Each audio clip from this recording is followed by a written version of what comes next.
Friday, February 28th in the Ukrainian capital. Welcome to Hromadske's weekly wrap-up.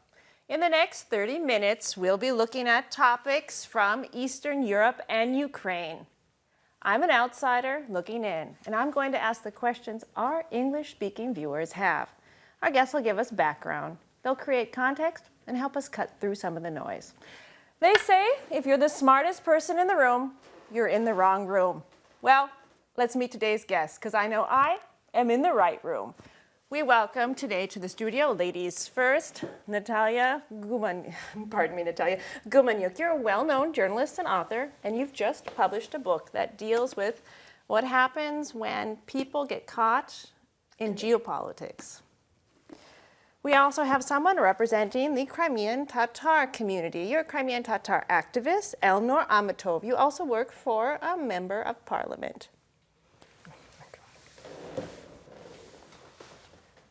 Crimea is our main topic this week, and it keeps us in Ukraine, even if Russia controls the peninsula located in the Black Sea. It's nearly 6 years since Russian troops invaded the indigenous home of the Crimean Tatar people. Since the invasion, dueling narratives are competing internationally. An elected and corrupt president ordered the gunning down of innocent protesters in 2014 and was chased from power. But Russians, they told the story of a democratically elected president removed from power by a mob and an illegal government that passed laws putting ethnic Russians and Russian speakers in danger. The result of both narratives is the same. Russia annexed Crimea in 2014. And today, our guests are going to talk about reality and Russian propaganda. A topic like this takes a lot of discipline, and we're going to look at about 4 issues. We're going to look at the human cost of the illegal annexation, why Crimea is strategically important to Russia, what's the current situation, and is Russia winning or losing? And we're going to look at Russia's propaganda and hopefully how to counter it. A question like this needs to go first to a member of the Crimean Tatar community, because your people have probably suffered the most because of the annexation.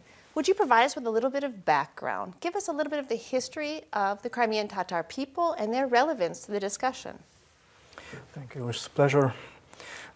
Crimean Tatars are indigenous people who formed in Crimea a long time ago, and we had for several centuries our state with its capital in Crimea before it was first annexed by the Russian Empire in 18th century in violation of a treaty, as it often happens with Moscow. After that, the Russian capital, Moscow, Kremlin conducted quite oppressive colonial policy, which led to major devastating decrease in the percentage of Crimean Tatars living in our homeland.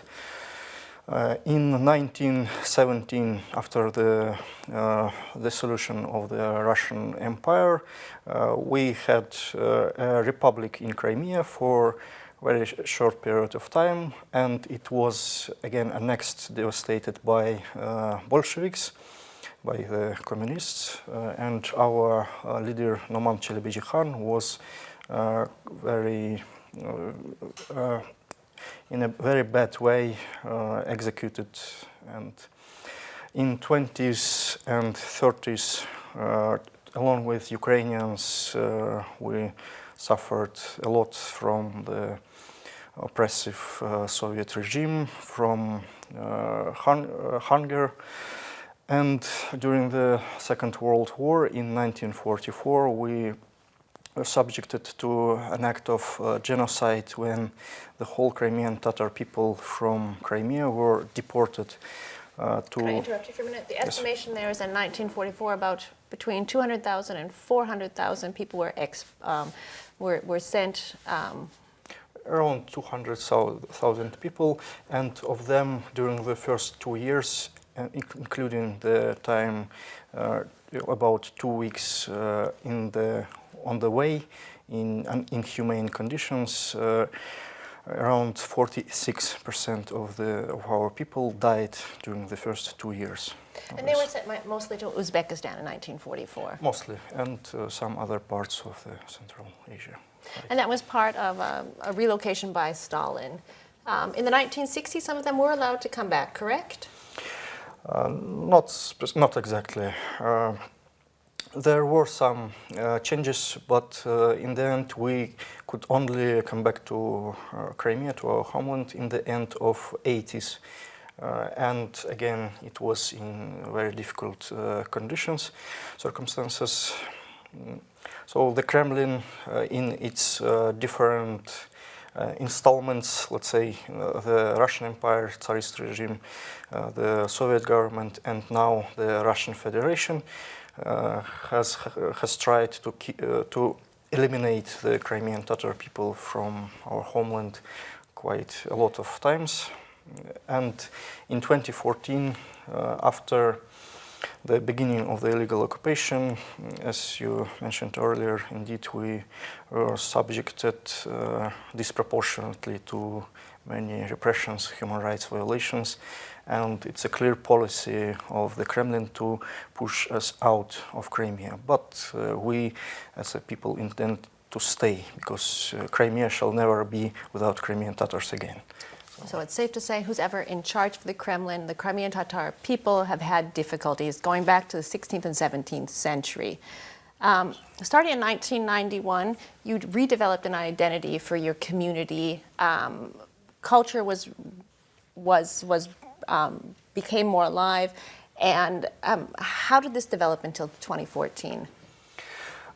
Before the Revolution of Dignity, I must say the policy of the Ukrainian government then was not very nice to us, but anyway, we were restoring our culture. There were several schools in Crimea which taught in Crimean Tatar language, and we were full of hopes before the annexation. And I would like to stress out that from the very beginning of the dissolution of the Soviet Union, from the beginning of 90s, we were clear supporters of Crimea being part of Ukraine. We, for example, boycotted the referendum of 1991, which Russia tried to use then to try to dispute the Crimean peninsula even then. And for these long decades, we were advocating for the restoration of our political rights in a form of national territorial autonomy within the Ukrainian state, which, according to international law, which governs the rights of indigenous peoples. Well, you brought us very nicely up to about 2014. Since 2014, you've been visiting Crimea and covering it, Nataliya. In your book, you cover some of the experiences you've had there since 2014. What's changed since then? I think that, yeah, of course we can remember, and even international audience who more interested in the region remembers more about all the stories about so-called little green man, in fact like Russian military, and the March of 2014 when I've been coming for covering this particular conflict. Yet later, I should say that there are not that many journalists working there, yet there is information. If people want to know what's going on there, it's somehow possible. Of course, there is the like full military and like legal control of the Russian Federation in Crimea. But to summarize it, I think that like close to 2014, the peninsula, which is a resort on the sea, was moving more or less in the direction of becoming like an ordinary resort, like peninsula, where there are the, I don't know, hotels, beaches, and, you know, that was a clear like idea what will happen with the territory. Of course, there are the issue in Ukrainian politics. They were always there. They're still there. But this military takeover more or less moved Crimea to this territory of the gray zone, you know, like a heavily militarized territory, which is looking more about this territory of the frozen conflicts, like Abkhazia or South Ossetia or Transnistria, which is, more or less a cut down from the global world, because of course there are sanctions, because indeed it's an occupied territory, and some things are working, some not. So I'm speaking about this thing. Of course, economically it has changed because the issues for business, they're difficult, so there is a change because the Russian state, it brings money for the people who are working, let's say, who are military, who are law enforcement, maybe in the schools, but you don't really it's not a liberal economy. And corruption is still there, but if in Ukraine it's chaotic, there it's more under control of the people with the guns. Yet there is the very little space to freedoms, because I think that the situation is, I worked in Russia, and I've been to Russia and to the Crimea, and I should say, of course, Crimea is under more control, because, the Kremlin, safeguard this region. So, of course, there are no, really Ukrainian language, there are no free media, but, of course, the most important thing is we can speak about a lot of human aspects of how people are living there, how their lives were broken, how their families were broken. But of course, the idea that there are political persecutions, it's not just so we have now around 67 people in jail in the political cases, mainly in particularly the Crimean Tatar community is subjected to is accused of the extremism and terrorism with no evidence. It's mainly fabricated cases. So the people are sentenced for 20 years even. Some of them are now in Russian prisons. This is there is a particular pressure, but I think that especially international audience also want to know what's happening to the others. So yes, it's like the territory where all of a sudden went back to somewhere of the Soviet Union, to somewhere of the hazard 90s, as we remember them in Ukraine. It's really in a gray area. And for some people that really don't understand how this could possibly work, the technical aspects of it, the Russians have annexed it, but the populations remained more or less the same. It's about 2 million people living there. You said it's become more of a military base. The amount of people living there, how are they surviving? Look, I should say, it's true that the Russian state brings money to Crimea, and disproportionately more than to some of the other regions. Pensions, for example, are higher there, correct? Yes, they are not high, though, because it's a very expensive region. The prices are almost like in Moscow, so disproportionately it's not a cheap life, because Russia is not the cheap country to live, even if you're a pensioner. So it's not all of a sudden the very, posh and luxurious life. It's true that for some people, some infrastructure is rebuilt, because that's a part of the state propaganda. To say that, look, we built, doesn't matter that we put this person in prison for 20 years for nothing, but we built this road. That's a part of the thing. I think we should honestly speak about that. But it doesn't mean there is a real cost for human life, for the threats, for the, and as I earlier mentioned, indeed, still, the economy isn't really fully developing, because it just can't, it's not like there's something in progress. I talked to the young people, for instance, what is a nightlife in Crimea? And they would say, there is no. Really, you kind of trying to live in your, in inner migration.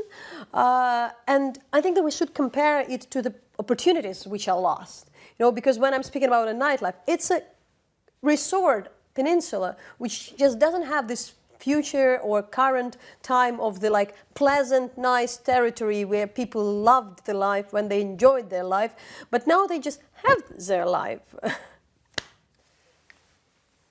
You made clear the point that the Crimean Tatars have always supported the government in Kiev, and disproportionately now in Crimea, Crimean Tatars are coming under fire.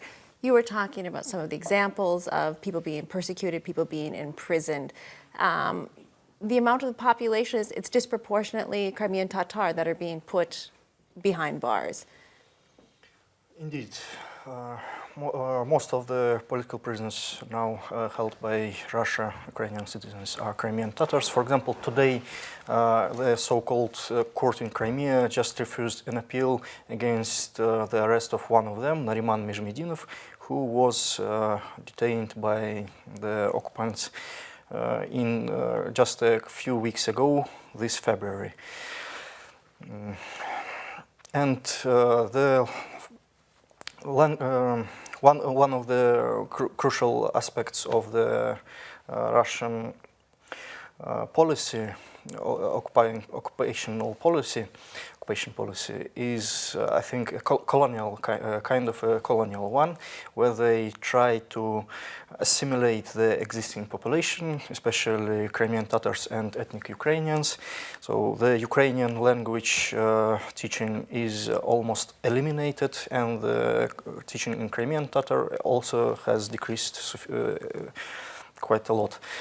And there is a big problem of changing the demographic composition of the peninsula. According to our estimations, it's more than 500,000 of people brought into Crimea by Russia. So it is not only 2 million now. It's much more, and there are many dozens of thousands of people who had to leave Crimea for many reasons. Approximately half of them are Crimean Tatars.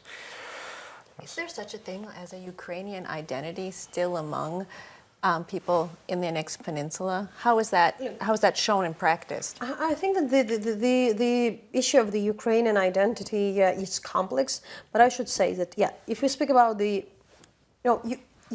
language you speak or the your ethnic region doesn't influence your political views directly. So you can have Russian speakers who just do not support annexation. Of course, and you can be a Ukrainian speaker, who may be, caught to this propaganda, and maybe not very much against. So I think it's very important, again, stress to the international audience, because that's what Russia tried to play. But yes, I think that's very interesting, because I think what Russia tries to play in Crimea, and somehow they more or less agree that, Crimean Tatars, they're Muslim, they're not Slavic peoples, they have a totally different language. So it's a particular ethnic group. With the Ukrainians, because I've done one of the stories in particular, how is it for Ukrainian being? I think that there is a general idea, and this week, the former assistant to the president of Putin, Vladislav Surkov, said that there is no such country as Ukraine and no nation. And that's what you feel in Crimea, because you can't be Ukrainian. Ukrainian, it's not a nation. You can choose. You just can say that, no, I'm not Ukrainian, I'm Russian. No, I don't speak this language, it's not existing. So somehow there is if you really speak Ukrainian, or you do a newspaper, or you, it feels like a political position. Okay, but human psychology has something to do with this too, wouldn't you agree? It's easy to accept change when your life improves. Is the life for the people living in Crimea, how is Moscow trying to improve their life? Bread for the masses, so to speak. No, but that's what I said. There is the funds going to the infrastructure projects, but it doesn't mean that they are used efficiently, let's say. So, for instance, there are not very much, but there are investigations, for instance, saying that, though money are invested, there are also the Kremlin bureaucrats or politicians who buying pieces of land, making these fences near the seashore, and that some of the part of the money is stolen. So I had earlier we showed within, even at Hromadske, the stories, for instance, even of some pro-Russian activists who, for instance, were fighting the city of Alushta because they were, overtaking the public space near the sea because, it was a private property. So these things are happening. So you can say that it just, the life like in Russia, and in Russia, the government tries to buy some people, but it buys your freedoms, given some of the things. But, how legit is that? And usually it's done in a way that some others people don't get something. So maybe for some law enforcement people, their salaries are higher.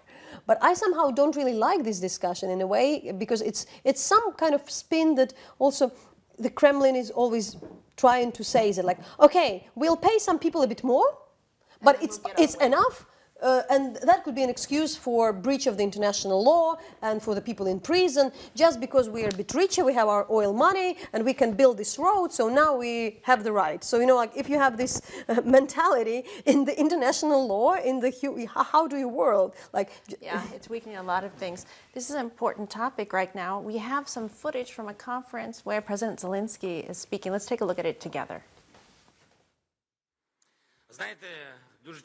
You know, very often people start speeches with a lot of numbers, a lot of facts, a lot of quotes, and very serious thoughts. But I want to start with simple, obvious things, axioms that don't need to be proven. A week contains 7 days, the earth is round, and Crimea is Ukraine. 6 years ago, our lives changed.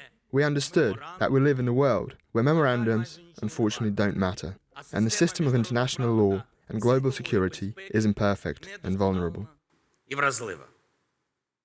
That was, of course, Ukrainian President Volodymyr Zelensky. We have a little bit more footage from director Oleg Sentsov, who has ties to Crimea. Let's have a look at that, too. Unfortunately, now in the country, I hear some words, some rumors from people, from politicians, from government officials, which remind me of Yanukovych's words. Unfortunately, revanchism in our country has started to rear its head. I would not want this to be a sign of the possible occupation of all of Ukraine, because Ukrainians have made their choice and don't want to return to the Yanukovych era or to Russia to be some kind of satellite for Putin. I'm sure that Ukrainians won't let anyone do this. Oleg Sentsov is probably the most well-known former prisoner of the Kremlin. He's got ties to Crimea. Could you remind our viewers about his history, quick? He was arrested in 2014 on some fabricated charges. He has been in prison for more than 5 years. He was on a hunger strike and was released in the process of the so-called exchange, although I don't like this word, in September of 2019. And actually, I would like to elaborate on what Pani Natalia said. And I can't emphasize this enough. Even if there were no human rights violations in Crimea, even if the situation there was okay, it would be an unacceptable situation for the international law itself, this illegal occupation, because this kind of situation where the international law, international system of security didn't manage this situation quick enough, did not force Russia, the aggressor state, the terrorist state, to come back into the framework of international law, is very dangerous for the whole international peace and security. But I think that was also important. We often hear from some foreign, experts, politicians saying, like, you have this case of the Baltics, when for 50 years, almost 50 years, they're being occupied by Soviet Union. The US never admitted they are occupied, and it's a great example. And I would say, like, not exactly. I think in our times where things are developing that fast, you can't just say that, like, oh, in 50 years maybe things will change, because I think that there is still, although there are sanctions, I still would say that it's very critical to look for that, because Russia, what they do, they enforces some of the laws that the international companies had to follow in Russia. So they are working in Crimea like Visa or MasterCard, because they suggest them such kind of restriction that if they don't do that, they would be out of the Russian market. And it's very difficult, so they don't do that. And that brings us to a very valid point. Who's deciding what's a nation state nowadays? Is it the companies? And it's about profit then. Yeah, so the point is that still there are so many things that the world can do with the sanctions, with other things, with all kind of the restrictions. For instance, I think it's true that this time, for instance, there were election of the Russian president, where the people of Crimea who are not allowed to vote, who are not Russian citizens, voted, and it was kind of caught. It was like everybody said like, okay, we can agree on that. I think there is now more challenges. What is very critical for us now and why I'm saying that time is on our side, it's true that in the schools, we would have the generation which is going to the schools born already after the annexation. But what's also happening that there could be the guys who are in their 18s would be called to the Russian army. And according to the international law, all the conventions, occupying power has no right to get to the army, the people from, in the occupied territories. And this is a huge issue. It's a problem, but Russia always plays the long game. But I think that's something new. That's today, I think it wasn't really much discussed internationally because it's happening right now. And that could be, for instance, the point where could be either additional sanctions or something like that. Because the problem is that there would be Ukrainians called to the Russian army, or Crimean Tatars called to the Russian army. And that's really the creation of the situation when you would have soldiers fighting in Russia being people from the occupied territory.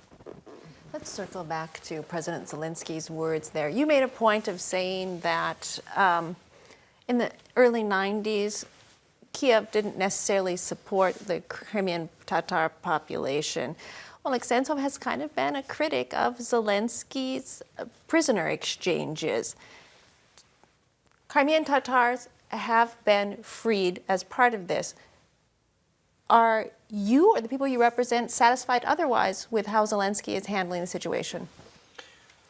I must mention that there was exactly one Crimean Tatar who was released in that so-called exchange. We just saw 35 him, to the most 35, well-known. Adim Bekirov. You don't qualify Sentsov as Crimean Tatar? Crimean No, Tatar, he's a I mean, no. Crimean Tatar, so like- I mean the ethnic Crimean Tatar. Yes. But indeed, to conduct these exchanges of people, the current Ukrainian government goes to such sacrifices of, I would say, sovereignty of Ukraine, such strategic things that in shorter or longer perspective will lead to much more victims of the Russian aggression. But I think that also it's important to mention, of course, there is a political discussion in Ukrainian society. I think it's important at the forum, I've been there as well, that the first word was still given to Mustafa Dzhemilev, who is the leader of the Crimean Tatars, a famous dissident, one of the few who, for instance, went up to the streets when there was, the Soviet tanks were in Prague in 1968. So like a legendary figure, but it was important that he would speak first before the President Zelensky. So such symbolic gestures are important. But I think that there is some, we can always challenge the Ukrainian government for their policy they are doing. They have to do a lot. It's not like, like giving the water or like cooperating with occupying power, but I'm speaking about all kind of regulation helpful to the, citizens from Crimea, residents of Crimea, that they can feel welcomed in the rest of Ukraine. Although I should say that some of the things were little things, but symbolic, but they've been done. For instance, the rebuilding of the checkpoints, I think like to making it more, let's say, more cozy, more usable for the population which is crossing the checkpoints, because it was for a while a problem. So let's see how these humanitarian issues will develop. As for now, it looks a bit too slow. More could be done, but I see that the office of the representative of the president is trying to do some things. However, there are some other issues to which probably the Crimean Tatar community is calling for. For instance, the autonomy for the Crimean Tatar community, which is the huge call from everybody that maybe to put it in the Ukrainian constitution would be. Not just symbolic. So there are still this discussion in the Ukrainian side. Go ahead. Yes, the national territorial autonomy of the Crimean Tatar people in Crimea, enshrined in the constitution, would be the right thing to do in two ways. First, it would be a just thing to reverse a bit the consequences of the genocide conducted by the Soviet government in 1944, for example. And on the other hand, it would also help Ukraine immensely. It is my conviction in fighting the Russian aggression, because it would strengthen the Ukrainian position on the international arena significantly. Let's touch on that. Let's talk about the international arena and how the international community reacted, first in 2014, and how they've been reacting. I can tell by you have an opinion.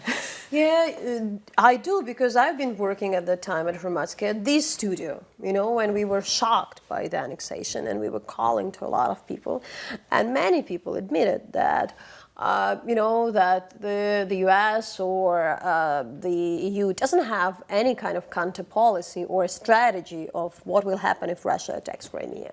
So, for instance, the real sanctions were brought just in summer 2014, after the downing of the Malaysian jet in the Donbass.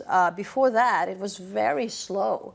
I had an interview with General Bridlow, who at that time was the commander of NATO in Europe, Allied forces at Durand. And I really asked him, like, did you know that there were, you know, Russian military? They're like, we knew that from the first moment. But why we had to explain for a couple of months and prove that, you know, like, because there was like constant demand from the Westerners saying, like, can you prove that there are Russian soldiers? Like, first week, the second, but they knew. The point was that he said on the record, like, that the NATO general, that some of their allies members didn't want to admit this intelligence data. So I think like lots could be done. I remember talking to the expert right away at that moment who said, like, you know, you can block system like Visa or MasterCard at the moment, do something really harsh, maybe not military. And and it was like, okay, why are you not doing that? And it has never been done. I think it's because Russia and the rest of the world is working on different rules. We're playing the same game, and it's the question of plausible deniability. NATO might have known that there were troops there, but they felt the moral obligation to prove it. And Moscow, with their propaganda, is constantly working with this issue of plausible deniability. We were going to talk more about propaganda, but we're running out of time. I'll have to have you two come back. Thank you very much. We'll keep following this story. We've looked at reality and some of the propaganda of Russia's 6-year-long annexation of Crimea. Now we're going to do a recap of other news from Eastern Europe this past week. February 27th marked the 5th anniversary of the murder of Russian opposition leader Boris Nemtsov. He was gunned down near the Kremlin in 2015. Although the direct perpetrators were jailed in 2017, the official investigation never established who ordered and organized the assassination. Moreover, Russia's justice system doesn't even qualify Nemtsov's murder as a political assassination. Moscow is set to hold a memorial march for Boris Nemtsov on February 29th. He's being remembered in other parts of the world as well. Recently, Prague officially named the square near the Russian embassy Boris Nemtsov Square. The Czech capital also has a street named after a Russian journalist murdered in 2006, Anna Politkovskaya. A prominent Chechen blogger has survived an apparent assassination attempt in Poland. 2 Chechen dissidents have already been murdered in Europe over the past year. The attack took place on February 26th. However, he was able to fight off the attacker and recorded him with his phone. The assailant claims he was sent from Moscow to scare the Chechen.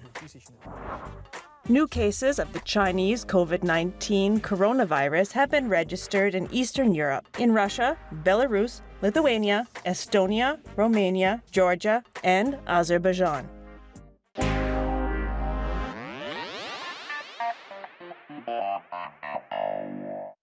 There's a lot to be said about the topic, and we didn't get to cover everything. I'd like to thank our guest, Nataliya Gumenyuk. She's an author and journalist, and she's just came out with a new book. It's available in Ukrainian and as a Russian ebook.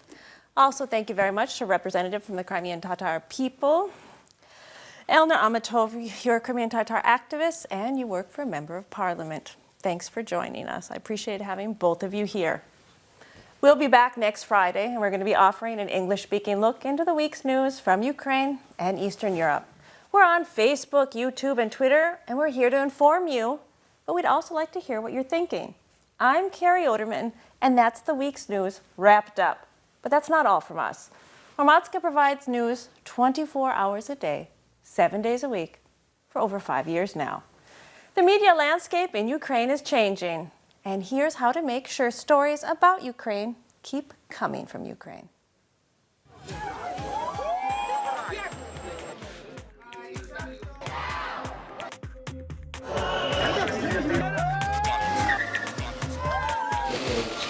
I would like us to be heard, not only in Ukraine, but all over the world.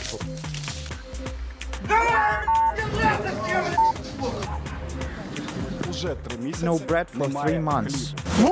Not one, but look how many. There's bread here and there. You are going against the God. Of course, point number one. Thanks for the invitation. When will this all end?